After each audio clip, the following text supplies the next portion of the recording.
Buenas tardes, señoras y señores. Bienvenidos todos aquí nuevamente al Hotel Palacio de Avilés, donde hoy vamos a celebrar otra reunión en compañía de Pablo Coca. Pablo Coca es el director ejecutivo del Centro Tecnológico de Gijón, del CETIC de Gijón.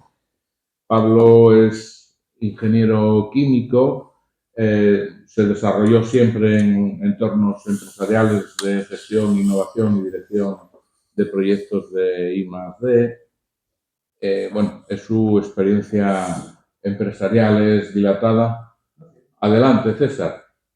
Mira, ven, ponte aquí mejor. Sí, para que te oigas bien. Muy bien. Pues lo dicho, vamos a escucharle que nos va a hablar hoy de cosas interesantes, cosas que estamos viviendo ya en nuestros días a día, en toda nuestra trayectoria, digamos, de desarrollo del día a día, ¿no? Pablo hoy nos va a hablar y él mismo va a comenzar sobre el título acerca de la inteligencia artificial y todas sus, o algunas, no todas, algunas de sus variantes. Así que te damos la bienvenida aquí a la Sociedad Económica de Amigos del País. Pablo, muy bien. Bienvenido. Y ya sin más, cuando quieras, empiezas tu disertación. Muy bien, Juan, pues muchas gracias y si me permitís voy a ponerme de pie, que siempre para presentar, al menos a mí me gusta más por la interacción que permite. Como comentábamos, hoy venimos a hablar de inteligencia artificial, pero no quisiera entrar directamente al tema sin contextualizar también cómo desde el Centro Tecnológico que dirijo, desde CETIC, pues hacemos posible que esa inteligencia artificial se aplique a solucionar necesidades, problemas pues, de empresas, de sociedad, a fin de cuentas problemas reales que todos tenemos. Por eso el título en el que pues intentaba hacer ese doble juego de pegados a la tierra, ¿no? Soluciones que están pegadas a la tierra con unas tecnologías que en ocasiones pues, pueden sonar pues, un poquito a ciencia ficción todavía, cada vez menos, afortunadamente, pero pueden sonar un poco a ciencia ficción, pero que nada más lejos de la realidad. Esto no son tecnologías que están reservadas a grandes empresas o grandes corporaciones. Hoy vamos a ver varios ejemplos que he seleccionado para mostrar que estas aplicaciones de inteligencia artificial, aplicaciones de tecnologías digitales, también solucionan esos problemas o necesidades de empresas pequeñas, de pues territorios, ¿no? Que tenemos aquí en la región y que todos identificamos. Desde luego ese es el objetivo. ¿No te importa hablar un pelín más alto? Mejor. Bien. César te lo va a agradecer. Ok. Muy bien. Bueno, como decía, antes de entrar en la materia y en los ejemplos, vamos a contextualizar un poco. En primer lugar, nosotros como centro tecnológico, como apuntaba Juan, tenemos dos sedes, la sede central en el Parque Tecnológico de Gijón y contamos con una segunda sede que está en el Valle de Peón, en Villaviciosa, desde donde fundamentalmente trabajamos la aplicación de estas tecnologías pues, a solventar necesidades del medio rural. En nuestra condición de centro tecnológico, nuestro día a día es generar innovación en nuestros clientes, que son empresas, innovación en los territorios. Bueno, hablábamos, en la introducción comentabas, ¿no? Pues mi trayectoria en proyectos de I+D, en otras ocasiones hablamos de innovación, a veces de ese famoso I+D+I. Bueno, quedémonos con el concepto innovación, que es a lo que nos dedicamos, y me gusta especialmente, además de que siempre tenemos que ir al diccionario, ¿no? de la Real Academia Española, me gusta especialmente la definición que hace de innovación, pues Fundación Cotec, que es una es una entidad de referencia a nivel nacional en materia de innovación. Y dice que innovar es el que consigamos hacer un cambio que no solo es tecnológico, eso es muy importante porque muchas veces cuando proyectamos qué es la innovación parece que siempre se asocia a la tecnología y no siempre, es decir, innovar también es hacer cambios en cómo nos organizamos y no necesariamente tiene que ver con la tecnología, cambios que están basados en el conocimiento de todo tipo, no solo científico, y cambios que aportan valor, esta es la clave, un valor que evidentemente en muchas ocasiones será en forma de euros, será un valor económico, pero no siempre. Y esta es la diferencia fundamental, además, cuando hablamos de I+D y de innovación, digamos, simplificando mucho el mensaje, podríamos decir que en el I+D transformamos euros en conocimiento y con la innovación lo que transformamos es ese conocimiento en euros. Por lo tanto, quiero decir, todo es bueno y todo es necesario en la cadena, ¿no? Pero siempre me gusta comenzar, ¿no?, pues este tipo de charlas fijando un poquito las bases a nivel de definiciones, porque todo nos suena lo mismo, pero son cosas distintas. CETIC es un centro tecnológico. ¿Qué somos los centros tecnológicos? Muy breve. Somos un conjunto de 69 entidades, normalmente fundaciones, hay alguna asociación también. Estas entidades, estas fundaciones y asociaciones somos de carácter privado y hay un Real Decreto que en su momento lanzó el Ministerio de Ciencia y Tecnología, que establece qué es un centro tecnológico y qué no es. De forma resumida, digamos, seríamos la bisagra entre la universidad y la empresa, en el sentido de que la universidad, sobre todo, aparte de su función, ¿no?, como formadora, que es la principal, en la parte de investigación, sobre todo, la universidad es la que genera el conocimiento. Las empresas, en último término, son las que generan la innovación, porque son las que transforman ese conocimiento que alguien generó en oportunidades de negocio, pero esto, por lo general, no se da de forma espontánea. Entonces, estamos una serie de agentes ahí en el medio, que hacemos, digamos, ese trasvase, ¿no?, entre esa generación del conocimiento y ese convertir el conocimiento en oportunidades. Y los centros tecnológicos, a fin de cuentas, es a lo que nos dedicamos. Trabajamos en múltiples áreas y múltiples disciplinas y en CETIC en concreto nuestro foco de especialización está en las tecnologías digitales y más específicamente la inteligencia artificial. Bueno, aquí veis en la pantalla lo que es nuestra cadena de valor, nuestro roadmap de tecnologías, esas 15 tecnologías que al final no voy a entrar en el detalle, pero básicamente lo que representan es cómo nosotros trabajamos con el dato.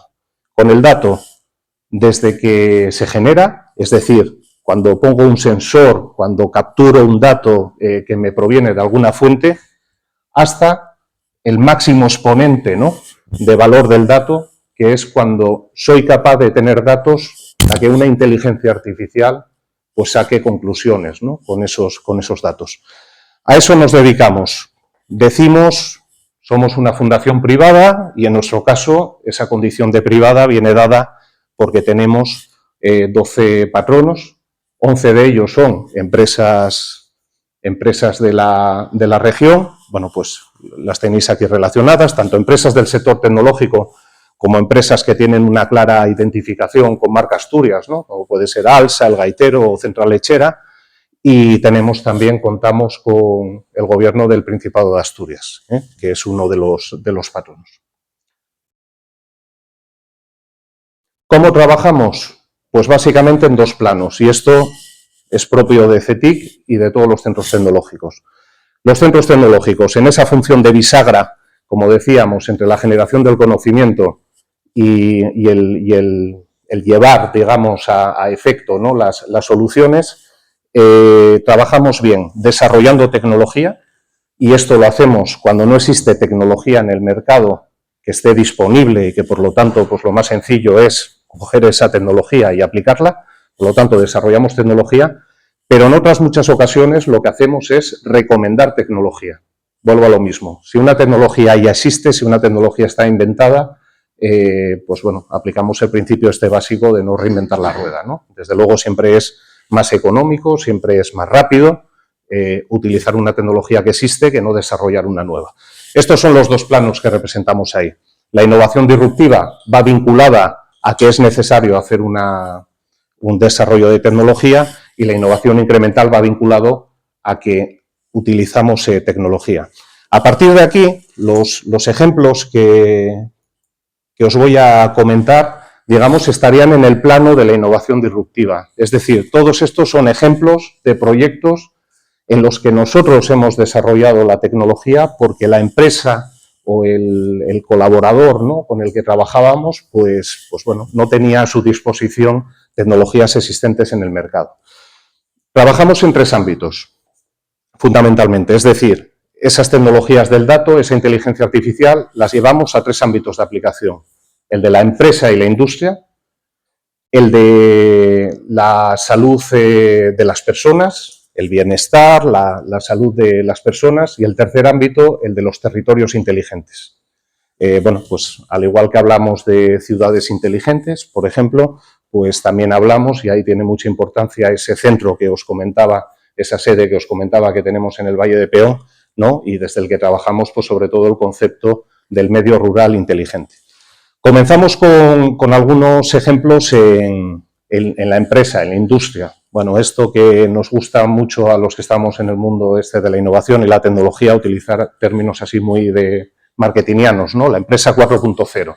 Bueno, esto viene de, digamos, lo que son las distintas revoluciones, ¿no? Entendiendo que hubo una revolución industrial que fue la que marcó el 1.0 y ahora estaríamos en la 4.0, que es la que viene asociada, pues eso, a todo el impacto de las tecnologías 4.0, ¿no? La 3.0, justo la anterior, digamos, sería la revolución que representó Internet, ¿no? Allá por el año, bueno, empezó, digamos, la primera página web en el año 92, en los 90, ¿no? Y eso representó realmente ya, cuando empezó el siglo, representó realmente un cambio de modelos de negocio y, bueno, y qué decir en la vida de todos y cada uno de nosotros, ¿no? Que bueno, pues recordamos, digamos, la era predigital, ¿no?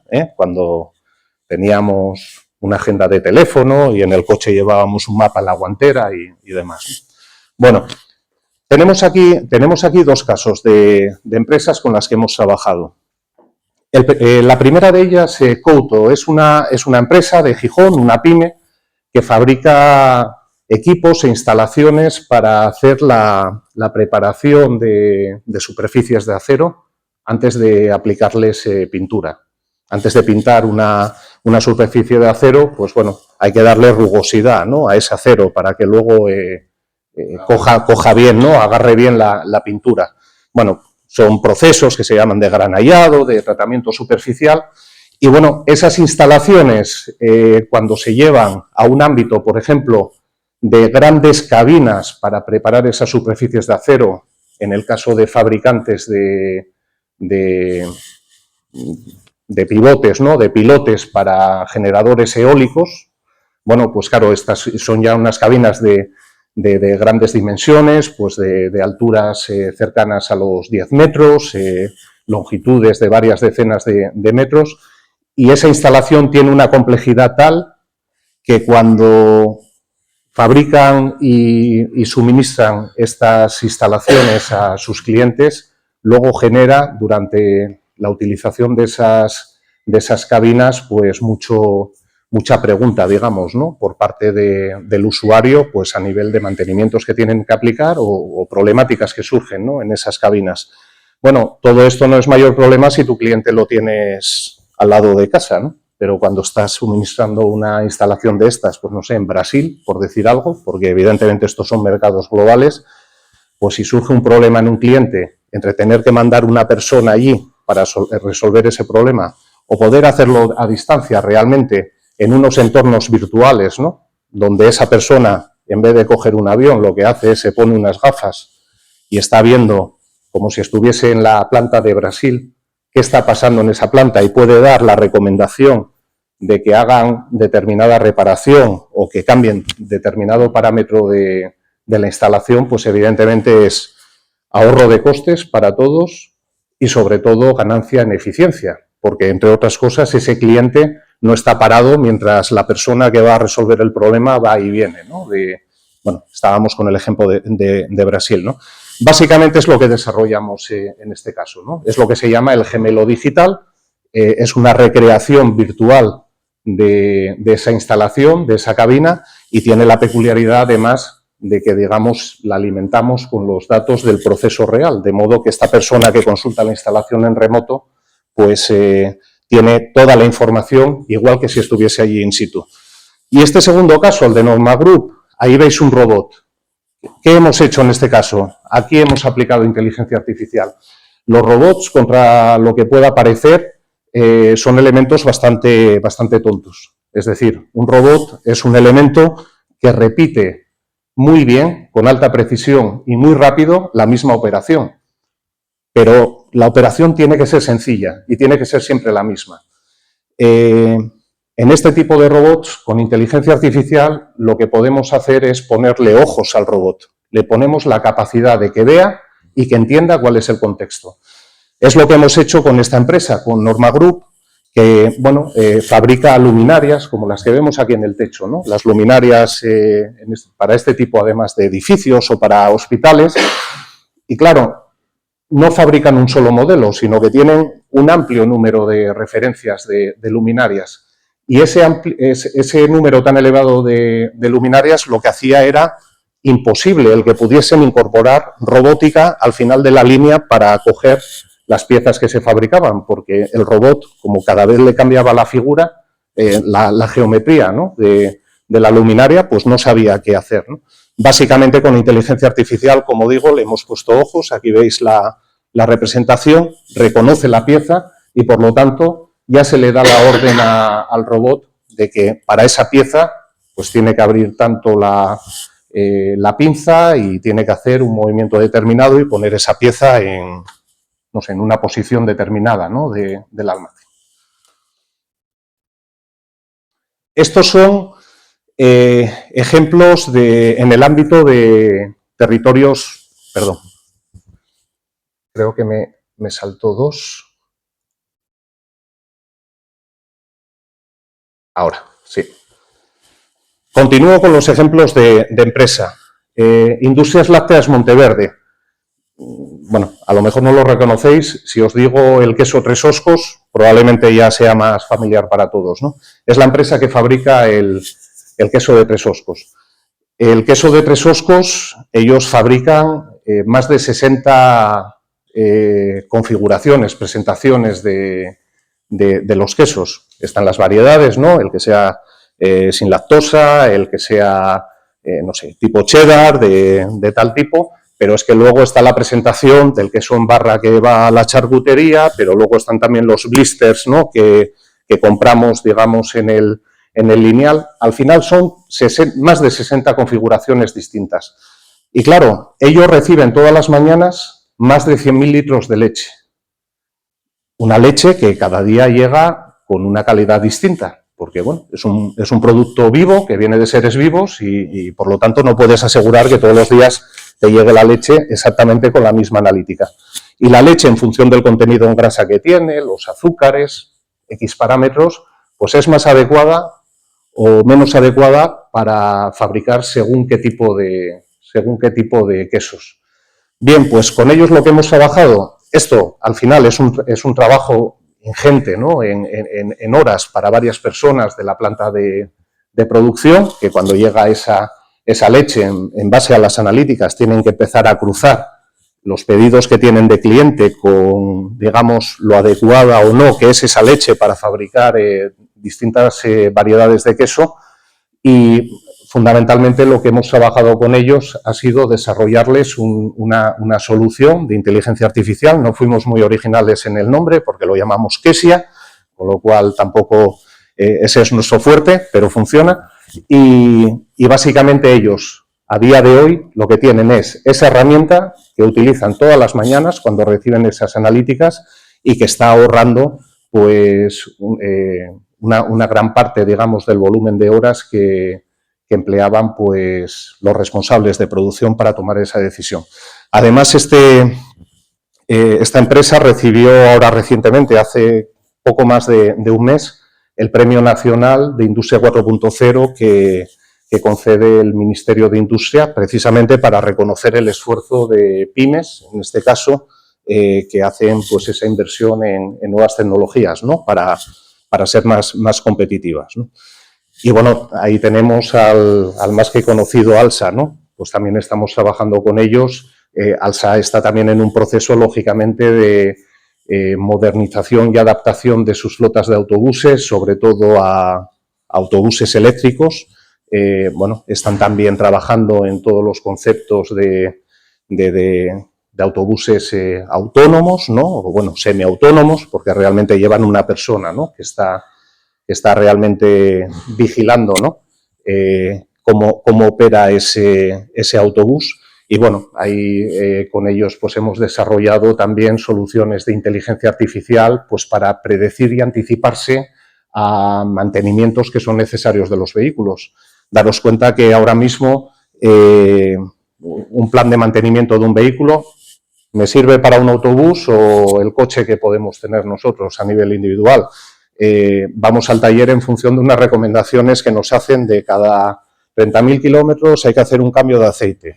Cada 120.000 hay que cambiar la correa de distribución. Pero independientemente del uso que le das al coche, tú sigues, digamos, esas tablas de recomendaciones por kilómetros.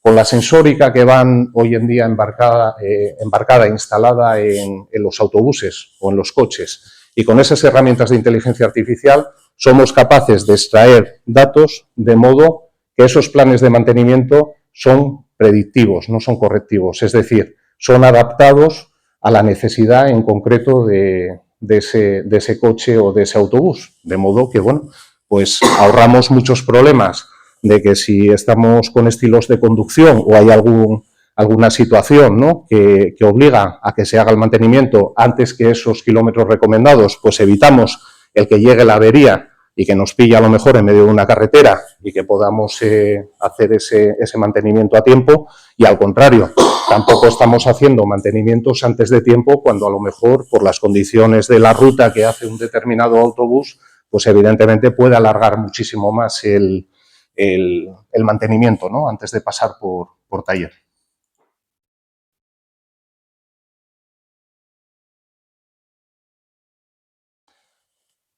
Bueno, en el ámbito, cambiamos de ámbito, territorios inteligentes.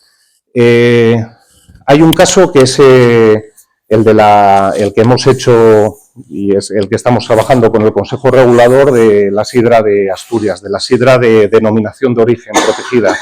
Bueno, en ese caso lo que estamos trabajando es el pasaporte digital. Es decir, cuando consumimos una botella de sidra de denominación de origen, el Consejo Regulador lo que nos está dando es una garantía de que esa sidra con la que fue fabricada es 100% de origen asturiano.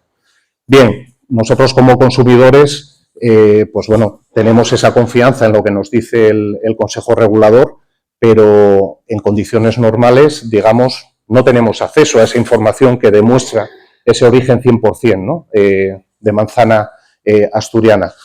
Con la herramienta que hemos desarrollado, que tiene, digamos, dos partes, pues lo que hacemos es ese ejercicio de transparencia hacia el consumidor, ¿no? Hacia un consumidor que cada vez somos más exigentes en lo que estamos consumiendo, ¿no? En productos agroalimentarios, sobre todo, y exigimos pues más información, ¿no? De toda esa trazabilidad, toda esa traza del producto. Básicamente, el modo de interactuar como consumidor es como se ve ahí en la pantalla, con un teléfono móvil, en lo que es la contraetiqueta, donde viene lo que llamamos la etiquetina, ¿no? Que es la que pone el código del certificado de la sidra DOP.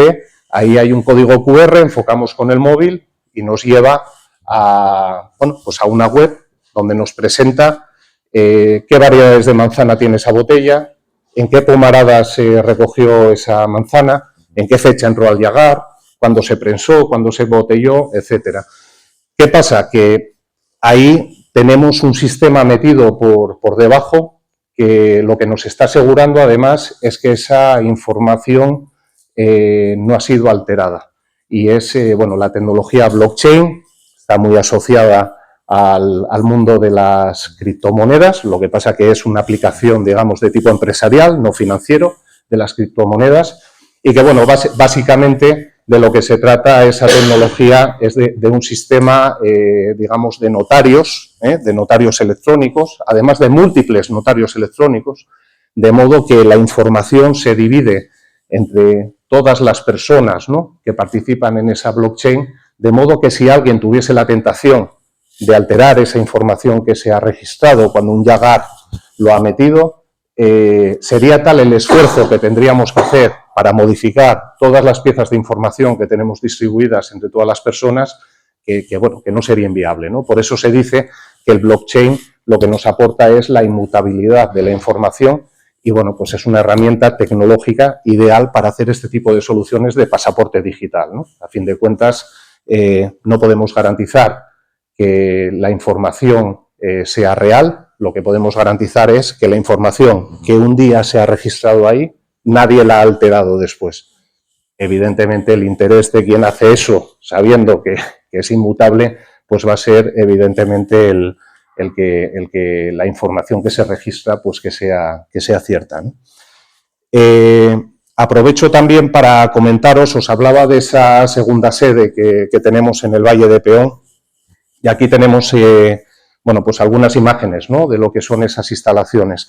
Quisiera resaltar del trabajo que hacemos ahí, no tanto el trabajo que hacemos de puertas adentro de ese centro, ¿no?, que contamos ahí con unas instalaciones, pues la verdad que muy buenas, ¿no?, con mucho potencial de 17.000 metros cuadrados, sino que en el planteamiento que hemos hecho de centro nos hemos proyectado hacia el Valle de Peón. El Valle de Peón, Arroes y Candanal es una superficie de 40 kilómetros cuadrados y lo que hemos desarrollado ahí es un concepto de valle inteligente. Es decir, hemos sensorizado el territorio poniendo sensores en pomaradas, en los ríos, recursos hídricos, hay una explotación de apicultura, tenemos también sensórica distribuida por todo lo que es el cordal, ¿no?, toda la masa forestal que rodea el valle.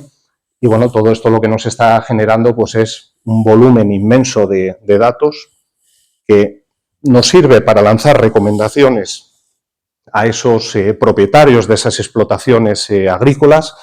Oye, parece que está bajando la humedad relativa del suelo y es que además los datos meteorológicos nos dicen que dentro de 15 días a lo mejor hay un episodio de altas temperaturas. Entonces, de forma preventiva, vete preparando el terreno, regándolo un poco antes de que llegue, para que cuando realmente suban las temperaturas, tu impacto, ¿no?, en el cultivo pues sea menor, ¿no?, como un caso, ¿no?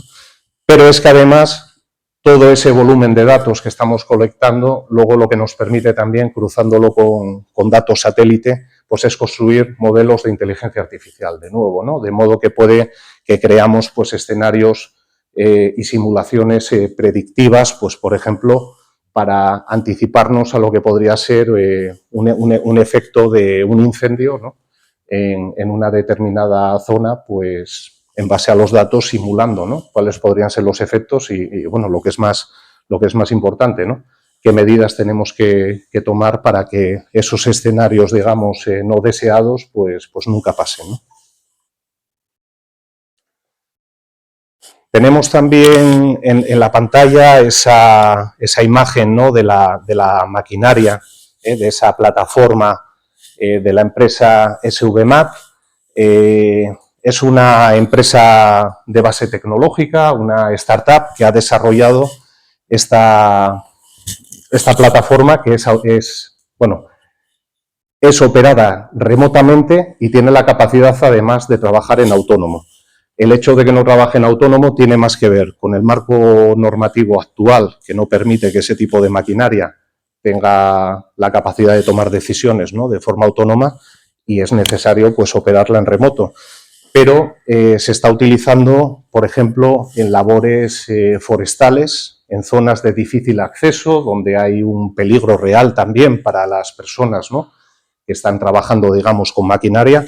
Pues este tipo de equipos están accediendo a esas zonas de difícil acceso y evidentemente pues eliminando riesgos, ¿no?, para para el personal que las manipula, porque las manipula a distancia. Una pregunta, Pablo. Permíteme un segundo. Sí. Yo tengo que hablarte muy básico, ¿no? Soy un gran desconocedor de este tema, pero vamos a ver, la inteligencia artificial en un momento determinado tiene en cuenta la legalidad vigente que hay al respecto de una toma de decisión por parte de la inteligencia artificial, es decir, comprende la inteligencia artificial que una determinada normativa prohíbe hacer esto que la inteligencia determina. No sé si me explico. Sí, perfectamente. Vamos a ver, la inteligencia artificial va a comprender lo que queramos que comprenda. Y dicho esto, y quizás aprovecho tu pregunta porque eso es importante, la inteligencia artificial es menos inteligente de lo que a veces aparenta y de lo que pensamos. Es verdad, sobre todo desde el 2022, cuando apareció esta herramienta ChatGPT, ¿no?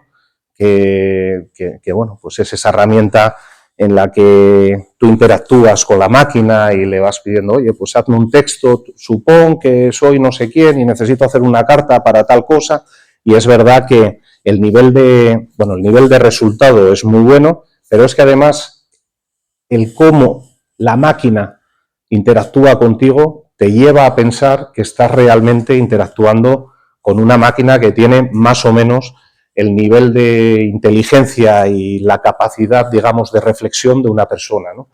Pero es un espejismo eso realmente. Es decir, eso pasa porque está muy logrado, digamos, lo que es el interfaz, pero realmente la capacidad de reflexión y de toma de conciencia, que es una propiedad muy humana, ¿no? La toma de conciencia, la intuición, estas son cualidades que tenemos las personas y que este tipo de inteligencias, estas máquinas están todavía muy, muy lejos de todo esto. Entonces, son conocedoras de las limitaciones de la legislación, son conocedoras de las limitaciones de la legislación si nosotros previamente les hemos entrenado o les hemos dicho que la legislación es esta. Si no, no van a tener, digamos, esa percepción o esa sensibilidad o esa toma de conciencia para llegar a reflexionar que algo que van a hacer pues puede ser, bueno, legal o no legal, o incluso moral, ético. Bueno, en fin, es toda esta complejidad, pero yo lo resumiría en eso, tienen menos inteligencia de la que nos aparentan, ¿no?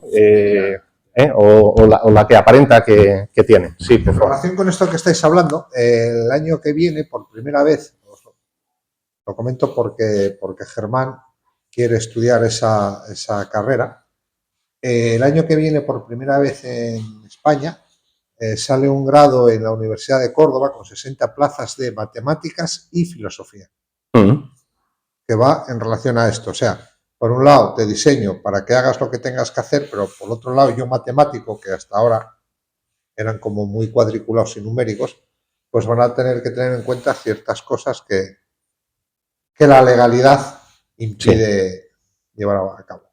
Desde luego es un tema muy interesante, de máxima actualidad, y también os digo, nosotros como Centro Tecnológico especializado en inteligencia artificial, a lo mejor estaréis pensando, bueno, aquello está lleno de matemáticos, de físicos, de informáticos. Bueno, por supuesto, en nuestros equipos tenemos este tipo de perfiles, pero tenemos otros tantos que son de humanidades y de ciencias sociales, porque...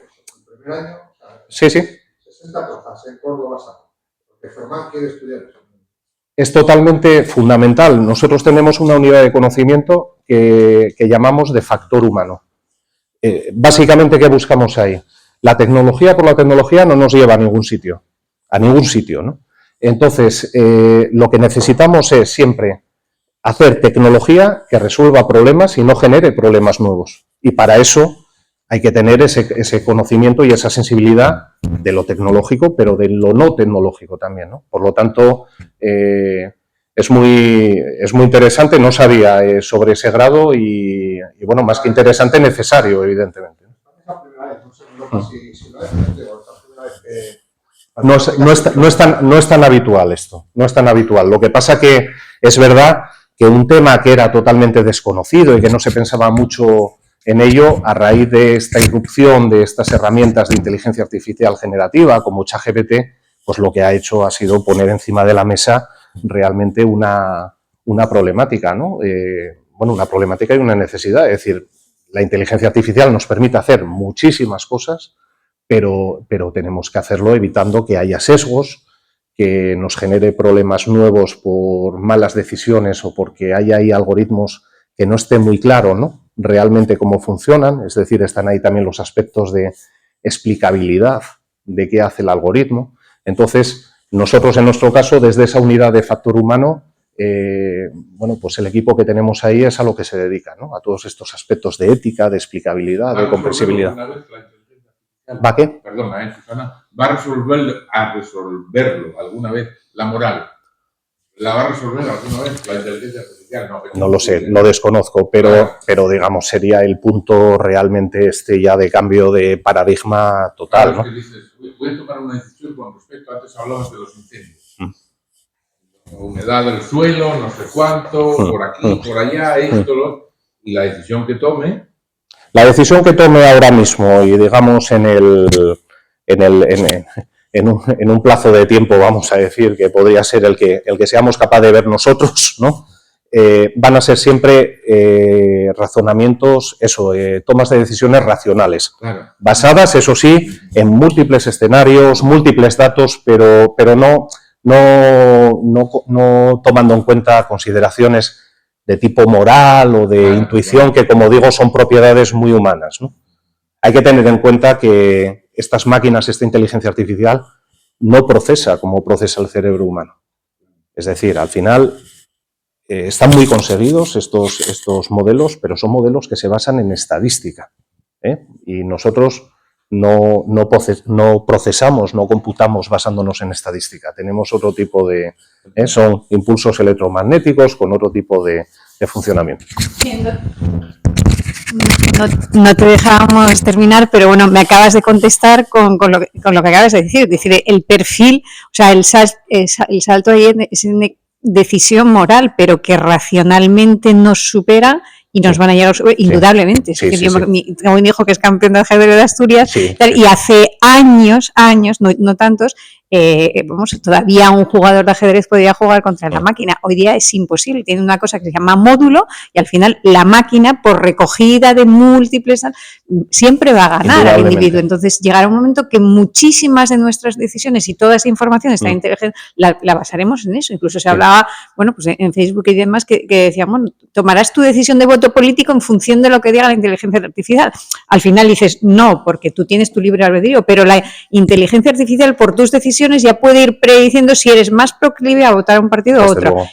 Pero realmente, a nivel racional, yo creo que un médico, tal, hay cosas que ya superan, y de automatización superan completamente, ¿no? Entonces, hay dos grandes conceptos cuando hablamos de inteligencia artificial, lo que es la inteligencia artificial, bueno, hago la traducción, la estrecha, ¿no? En inglés es la narrow, ¿no? Narrow, sí. La estrecha, y luego está la inteligencia artificial general, ¿no? Entonces, la inteligencia artificial general sería aquella en la que la máquina ya tiene un conocimiento de contexto y una capacidad de interrelación, ¿no?, de conceptos que hace que esté próxima ya a las fronteras del razonamiento, ¿no?, y que puede incorporar otras cosas. Pero eso es un concepto, digamos, en el que se está trabajando y que se verá, ¿no?, si se puede llegar, y que parece ser que con los modelos actuales basados en estadística, digamos, esa inteligencia artificial general no es alcanzable, ¿no? Exigiría un cambio, digamos, de planteamiento. Sí, o las normas que se le pongan a esa inteligencia artificial, o qué topes, que a lo mejor está ahí en eso. Igual que me acuerdo de Blade Runner, donde un robot no puede atacar. Tenemos que saber articular, o con nuestra inteligencia natural ponerle los filtros para que no lleguen a atacarnos, porque es que si no, realmente... Bueno, Blade Runner además estuve hace un tiempo, hace unos meses, en una sesión donde además nos invitaron a hablar de estos temas después de ver Blade Runner, ¿no? Y bueno, daba juego ya, porque efectivamente ahí ya estábamos, digamos, entrando en esa frontera, ¿no?, de lo que es racional y lo que es emocional, ¿no? Ahora bien, a lo que voy, la inteligencia artificial general, estamos hablando de ese plano y bueno, se verá, ¿no? Si algún día se alcanza o no se alcanza, pero desde luego exigiría un cambio en cuanto a cómo están planteados los modelos. Pero en la estrecha, en la narrow, en esa es obvio, o sea, el nivel de prestaciones, el nivel de eficiencia de la inteligencia artificial nos está superando hoy en día. Bueno, simplemente, ¿no? Vuelvo al caso que comentaba de Monteverde, ¿no? Con el queso. Ahí tenemos un ejemplo, ¿no? El tiempo que dedica una persona a tomar esa decisión de cómo hacer el reparto de los 100.000 litros de leche para fabricar los distintos quesos le puede llevar una jornada de trabajo, y una inteligencia artificial de este tipo, pues, bueno, tenerlo en, bueno, vamos a decir, en una hora, ¿no? Ya una recomendación, en menos, pero bueno, en una hora, ¿no? Evidentemente, ahí es donde la tenemos que aprovechar, pero lo más importante para mí es que las personas en este esquema somos la clave, es decir, porque la inteligencia artificial recomienda, pero como no tiene ese conocimiento ni esa intuición, claro, en cuanto haya una variable que se sale de, digamos, el contexto en el que la has entrenado, bueno, pues las recomendaciones que te hace ya no van a ser tan exactas, ¿no? ¿Qué pasa? Que hoy en día es verdad que le podemos meter tantos inputs, podemos alimentar a la inteligencia artificial con tantos datos que, bueno, que el que en un momento dado haya un parámetro que se salga de lo normal, pues es cada vez más difícil, ¿no? Pero puede existir. Comentabas el caso de los médicos. Evidentemente, en lo que es el análisis, por ejemplo, de imágenes de escáner o de radiografías, una inteligencia artificial tiene una capacidad hoy en día de revisar, ¿no?, miles de imágenes a velocidad que una persona no es capaz de llegar. Pero cuando detecta algo anómalo que se sale del patrón, a fin de cuentas, quien tiene que tomar la decisión de si eso ciertamente es una anomalía que se puede corresponder con una enfermedad o no, es el médico, porque la inteligencia, como le falta esa capacidad de razonamiento, ¿no?, en el contexto amplio, pues podría errar, ¿no?, podría llegar al error. Entonces hay que saber que, bueno, que es una herramienta que nos aumenta las capacidades como personas, que nos ahorra tiempo y nos permite que dediquemos el tiempo a cosas más útiles, ¿no?, que no son mecánicas, pero bueno, ser también conscientes de las limitaciones y no pensemos que esto es magia y presiono una tecla y me resuelve todos los problemas. Bueno, tiene también sus limitaciones, ¿no? Bueno, aquí tenéis otro caso, otro ejemplo de aplicación que estamos haciendo. Por ejemplo, en este caso lo hicimos en el Valle de Somiedo, lo estamos aplicando ahora también en el Valle de Arán, en Lérida. Y bueno, lo que estamos haciendo es sensorizar a cabras con collares que las geoposicionan, que nos dan los datos de lo que están haciendo. Esos collares nos permiten también que los ganaderos a distancia y desde el móvil dibujen la zona en la que quieren que esa cabra esté pastando y esté desbrozando, ¿no?, el terreno, lo cual, bueno, pues es un efecto, es un beneficio clarísimo para los pastores, que no tienen que andar moviéndose, ¿no? Pues ir arriba a mover el ganado de sitio, volver, lo pueden controlar a distancia. Y a nosotros también lo que nos están es generando esos datos que cruzamos con imágenes satélite, de modo que vemos cómo la acción de esos rebaños están incidiendo en la renovación del terreno, por ejemplo, en zonas también donde hay matorrales, donde hay malas hierbas y que pueden generar situaciones de peligro de incendio, ¿no? Y, por último, os quería mostrar también algunos casos en el ámbito de salud. Este que tenemos aquí es un proyecto ya que hicimos hace unos años, estamos hablando de 2019, 2020, fue con un consorcio europeo, el proyecto se llama Insension, y lo que hicimos fue desarrollar un asistente basado en inteligencia artificial para el cuidado de personas que tenían, pues, algún tipo de problema derivado de parálisis cerebrales. En este caso, claro, ese paciente, esa persona, tiene enormes dificultades para expresar sus sus sentimientos. Tengo frío, tengo hambre, tengo miedo. Además, esas parálisis cerebrales hacen que cada uno, en el mejor de los casos, se exprese como pueda, porque evidentemente les afecta de distinto modo. Esto lo que crea es una dependencia tremenda del asistente, del cuidador, de la persona que está con ellos. Y esa dependencia no es positiva, porque ese cuidador, el día que cambia de trabajo o de sitio, el día que cae enfermo, en lo que se traduce es en que ese paciente pues, se queda sin ese cuidador que le conocía y por lo tanto pierde nivel de calidad asistencial con la persona que viene a sustituir, ¿no?, a aquel cuidador. Bueno, básicamente con esa inteligencia artificial lo que estamos haciendo es generar ese cuidador que permanece en el tiempo, de modo que siguen estando los cuidadores, digamos, humanos, están con ellos, pero quien le da las recomendaciones sobre mi paciente dice que tiene frío, que tiene hambre, que tiene tal necesidad, digamos, es la máquina y bueno, pues da esa versatilidad, ¿no?, para que pueda haber los cambios.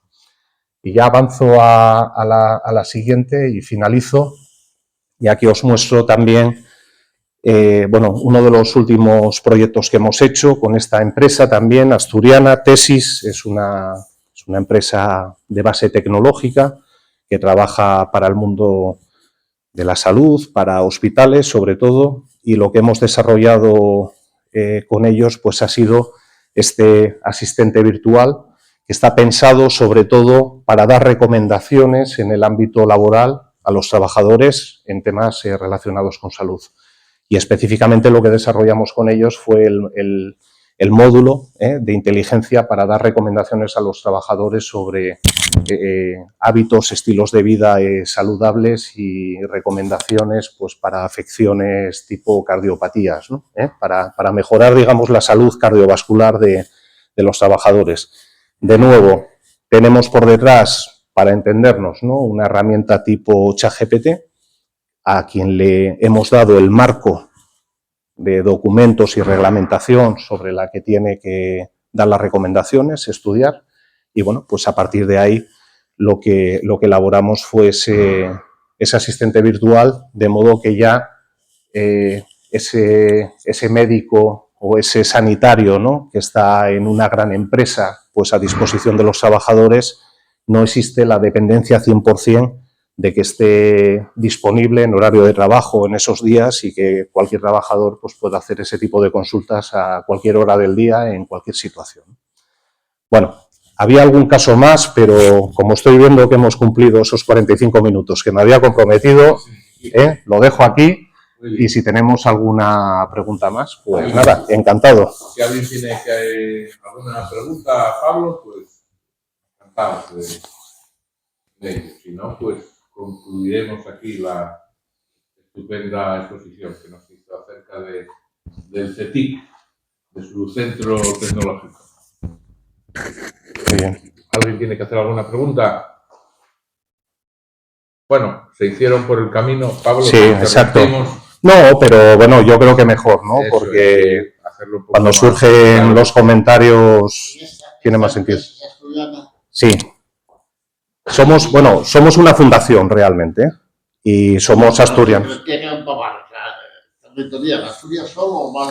No, nosotros estamos en Asturias y los centros de trabajo están en Asturias y desde aquí trabajamos pues para el mundo, pero bueno, básicamente tenemos más o menos una tercera parte aquí en Asturias, otra tercera parte en el resto de España y otra tercera parte es a nivel internacional, sobre todo europeo, pero tenemos también proyectos de actividad en Latinoamérica y algo en África. Sí. Y hacemos la actividad, eso sí, desde aquí, ¿eh? No, al senador que tenemos en Asturias como empresa.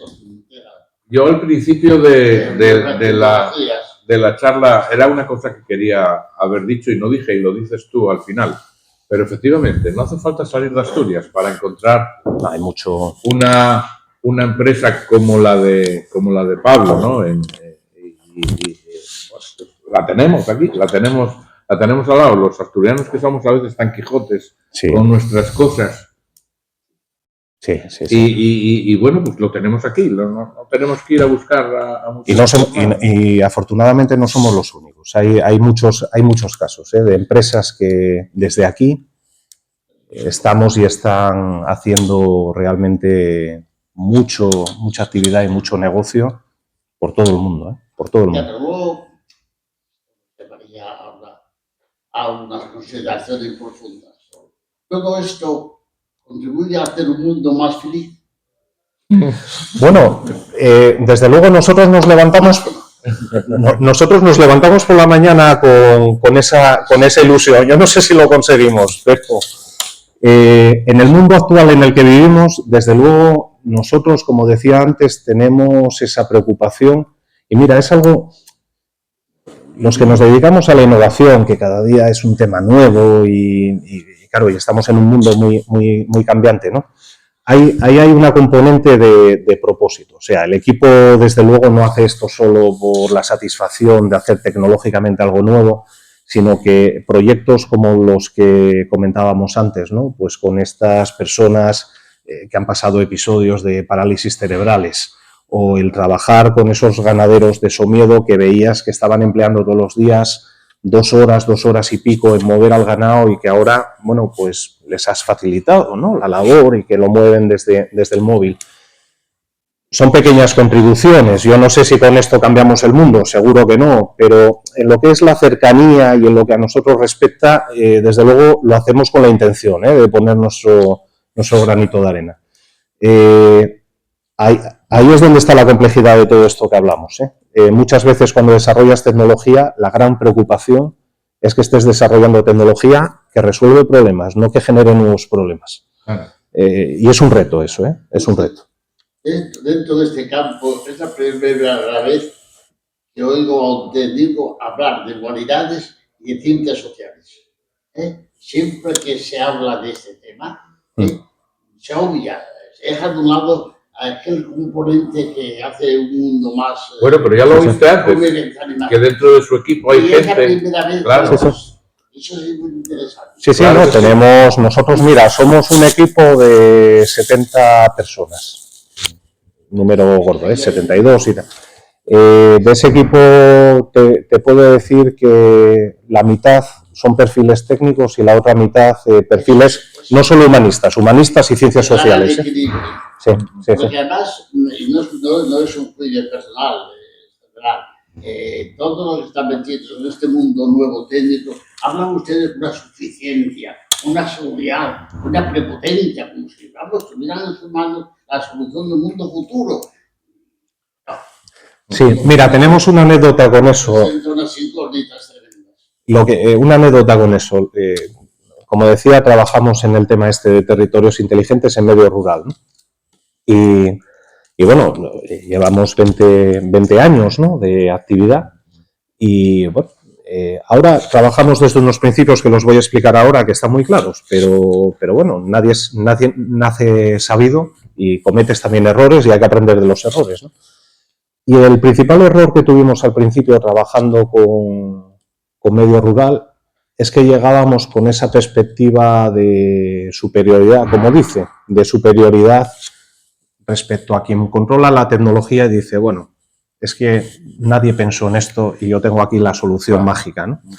Y claro, uno llega luego al terreno y le dan literalmente dos cachetes, 3 bofetadas a la primera de cambio, porque te están haciendo ver que, bueno, que eres un paracaidista que llegó allí con la primera ocurrencia tecnológica y que no sabes de dónde se está aplicando, ¿no? Entonces siempre, ahora decimos, ¿no?, también, oye, llevándolo un poco al tema más de comunicación, ¿no? Y decimos, con esto de territorios inteligentes no queremos decir que los territorios no lo sean y que ahora llegamos con la tecnología a hacerlos inteligentes, no.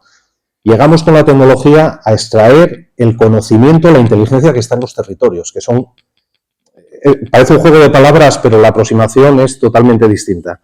Y es que en el medio rural uno se da cuenta que los conceptos estos que llamamos ahora de economía circular, del reaprovechamiento de todas las materias, que eso se utiliza desde hace siglos, ¿no?, en el medio rural, que no se llamaba economía circular, se llamaba de otra manera, pero que en esencia es la base, ¿no?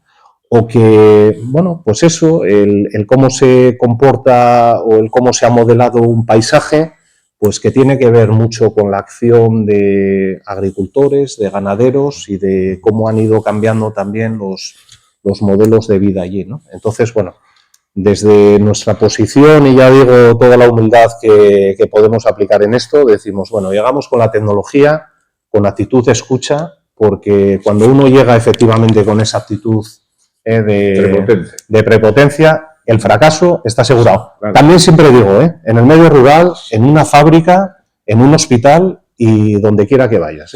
En el medio rural especialmente, porque la sabiduría popular al final y el sistema, supera a veces... Y el sistema es mucho más complejo, sí, al final por las interacciones que una fábrica, ¿no? Que es una cosa más controlable, ¿no?